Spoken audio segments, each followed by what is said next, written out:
Hello! Tonight we are going to be making another one of the holiday soaps. This one is just, for now, I think I'm just calling it the candle soaps, like I did last year. It's being switched up with colors and the scents.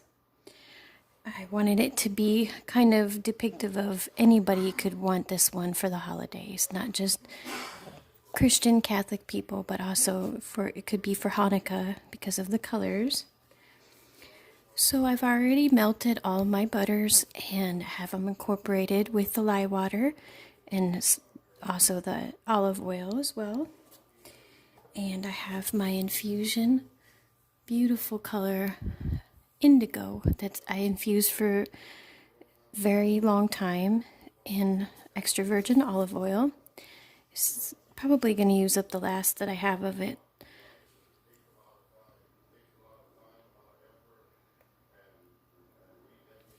So let's give this a stir and see where we're at with the blue.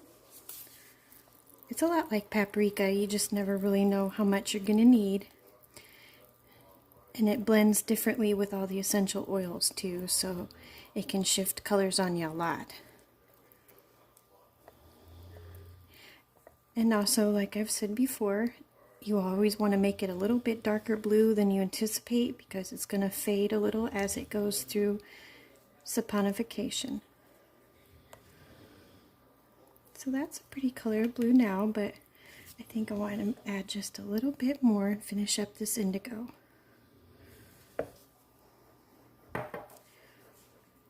And I'll have a link below in the description box, but I have tried many different indigos, and my absolute favorite is from Nurture Soaps.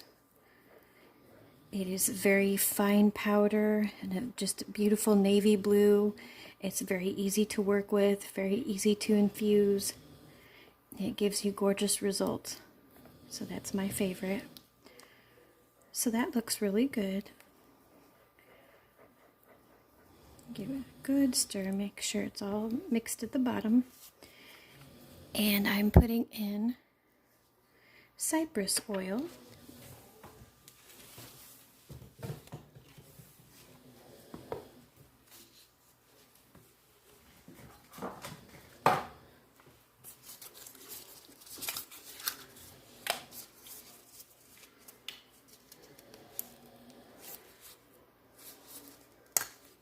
There we go. Just put the whole thing in. Now I wanted to talk a little bit about the cypress tree because I have been fascinated with reading all about its folklore and its history. So the first things is that in ancient Israel, it represented healing, uprightness, and eternal life. They are long-living trees that are able to endure harsh climates and poor soil. In the Old Testament, God directed Noah to build the ark with cypress, which was something I never knew that was the wood that was chosen. It was the favorite wood for ancient Phoenicians to build their ships. And there's a passage from the Bible that is Isaiah 55:13, where it says, "Instead of the thorn shall come up the cypress tree, and instead of the briar shall come up the myrtle tree. And it shall be to the Lord for a name, for an everlasting sign, that shall not be cut off." And according to ancient Persian legends, it was the first tree to grow in paradise, in heaven. And for many, many, many years, people have always associated cypress with sadness and mourning. They usually plant it near cemeteries to guide your loved ones to the love of God. That's why they call the cypress tree, because of its shape, they say it's a finger pointing to heaven. And that if you wear a sprig of cypress during funerals, it can give you comfort and lighten the pain of mourning and grief. It is a tree that contains protective energy and protects your house. And Vincent van Gogh, who's one of my favorite painters, he loved to paint the cypress. I think he was just obsessed with them. If anyone knows exactly how many cypress paintings he's painted, please leave it in the comments. I'm dying to know. I can't find the exact number anywhere, but all of my favorite paintings of his always had the cypress tree in it. The very famous Starry Night one is the cypress trees as well. When he was very mentally ill, he was in an asylum and painted many cypress because he could see them from his windows.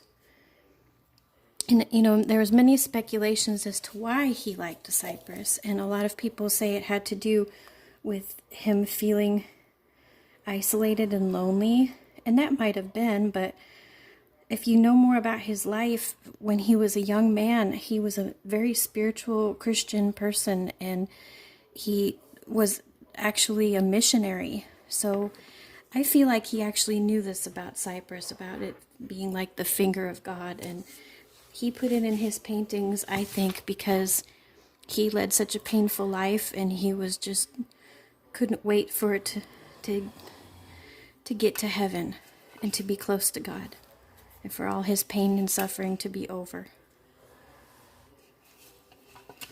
So as I was talking, I put some of it in here, and I can see already that the cypress has turned this a very interesting color of blue to like a turquoise, which is really kind of cool. So again, the alchemy of things, I've never used cypress with indigo before, so this is even going to be new for me. And I'm going to go with these individual molds again. And again, you kind of want a lighter trace when you have these so that you can pour it and they're easy and they end up smooth.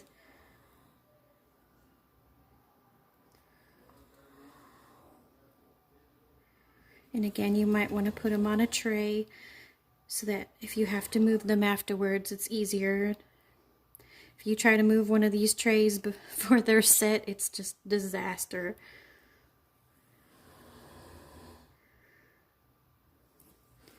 So add a little more to the cup here. Wow, what a pretty color. I kind of hope it stays like this. This is so cool. It's like turquoise. I didn't even think that was possible to get that in natural colorants. It's even an experiment for me.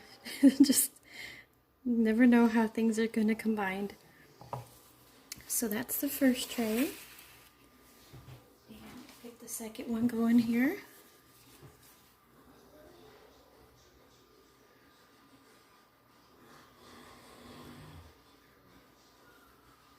I know that one of his cypress paintings, one of the ones I just recently posted on my Instagram, was one he painted 2 months before he passed away. So that one just seems like it was extra important when I knew that afterwards to really look at that one.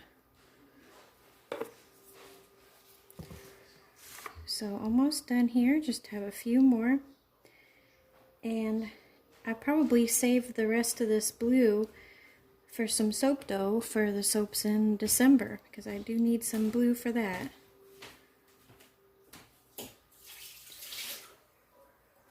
So these are good for now, and I will come back when they are set enough to put the little candles on in the little tiny wicks.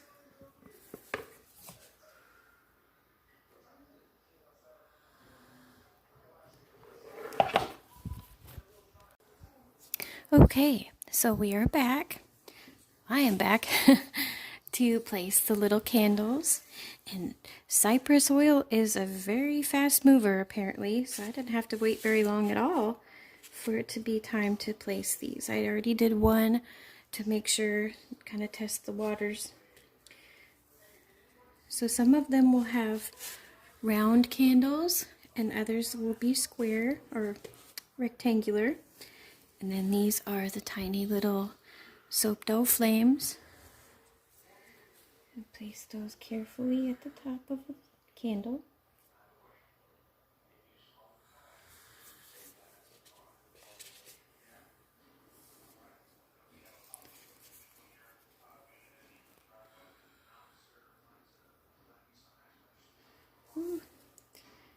Again, I can just wipe off these candles if I get a little bit of the indigo on there.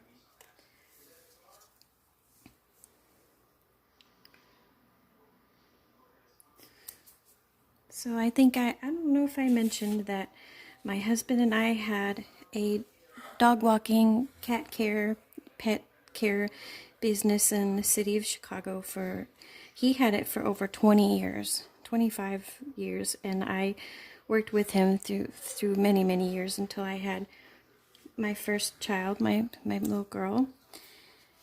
And I absolutely loved, on the holidays, I would go crazy. I would start right now, like right around Halloween, I would start making all of the client Christmas and Hanukkah presents. I wanted every little dog or cat that we took care of to have a special present to open, and something for their humans too. You know, like little toys for the animals, or like a cute coat or a dog bed. And I sew, so I made little quilts and beds and stuff too.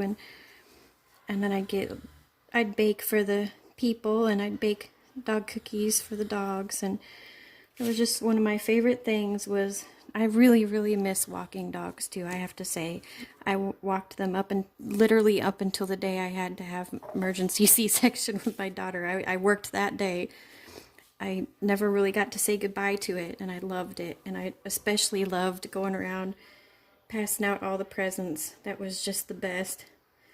And just waiting for people to get home that day so they could open their surprise. There's just nothing better than that. But I did kind of wear myself ragged for that, because it would take months to get ready for it all and to make everything and do everything. And as much as I loved it, there was many baking catastrophes and all-nighters where I was up making things and getting packages all ready and wrapped and everything. Sometimes I took on more than I could handle, but it was so cool. It was so fun. So that tray is done. They look really cute. I'm going to switch it up to the next tray. I'm going to slide this over very careful.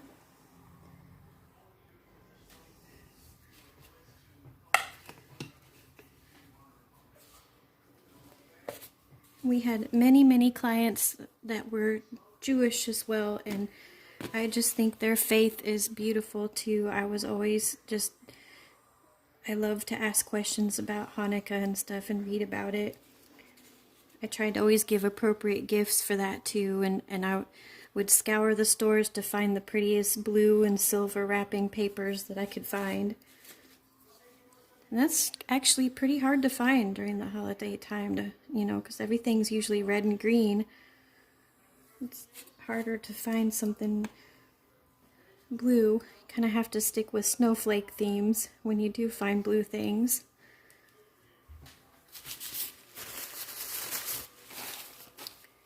But I just love the story of the menorah and lighting the candles, and so this is kind of the soap to signify that. But also, I was raised Catholic when I was little, and we do a lot of lighting candles in church as well too, especially for Christmas. That's going to church and lighting a candle is a big part of Christmas Mass. And I know Kwanzaa is also about lighting candles as well. So I felt like a candle soap could represent many different faiths at the holiday time, and that's what I wanted it to represent and to be for people.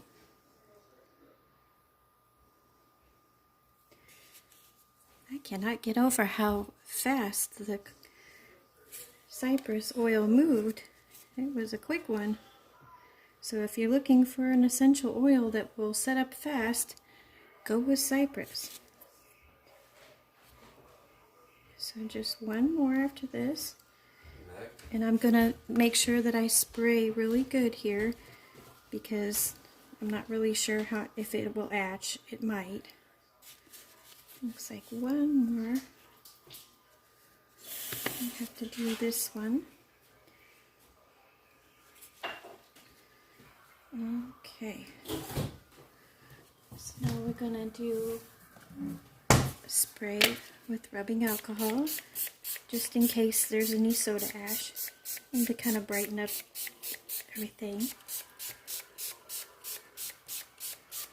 Well, so with the way these set up, I will definitely be back tomorrow to unmold them. Okay, good morning. So I knew last night from how fast the Cypress set up that I would definitely be able to unmold it today. And the color has shifted again. So now it is kind of like a turquoise gray. Very interesting. But here's the little candles.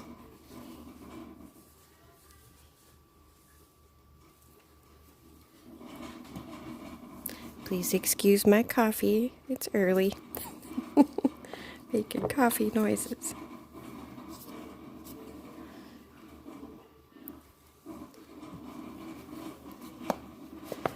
I think they turned out so cute.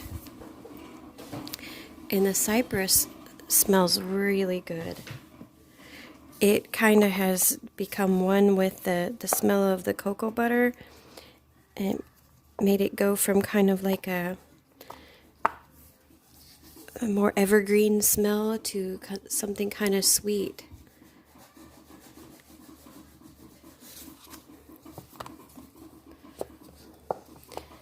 And as I've said before, when you use cocoa butter and shea butter as the bulk of your oils and soap, it makes the texture of the soap so soft. Even right after you make it, it's silky soft.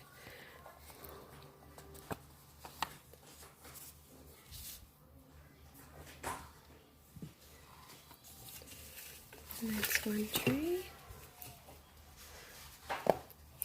This one had a really cool little wispy flame. And that's the thing that I love about it, is that, and I wanted it to be like this, that even though they're all the same design, each candle soap is going to be different. Just like burning a candle is always different. I have round ones and I have the square ones, and all the little flames are different. So even though you might get two soaps, they're going to be individuals and one of a kind.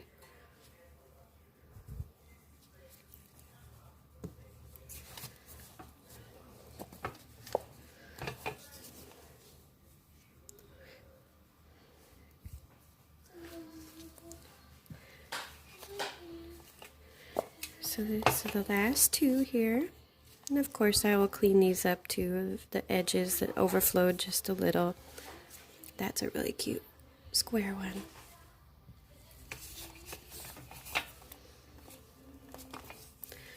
Okay, so the links will be listed below for both my shops and for my Instagram. And these will be part of the huge holiday update on the full moon on November 30th. Thank you so much for watching, and take care.